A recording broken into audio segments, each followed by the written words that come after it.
On this project we are replacing all the railing on this home and 3.5, probably 4 posts and some log work on the house. Here is another view of the railing that we will be replacing on the home. The vertical post where the satellite is attached to is the one that will be replaced, and we will be bringing in a crane to take care of that.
This is the finished product of our railing that we started a while ago.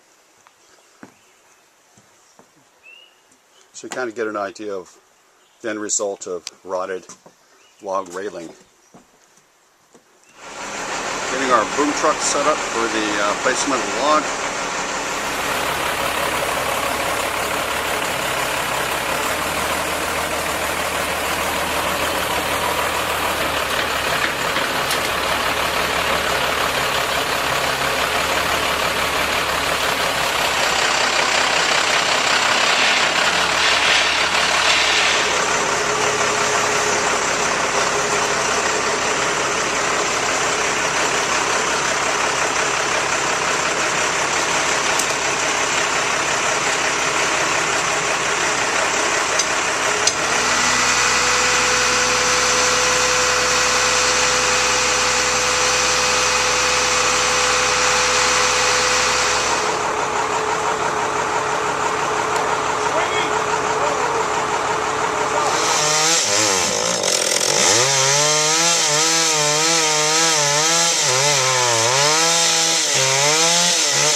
This shows the joint of the two logs that were put together.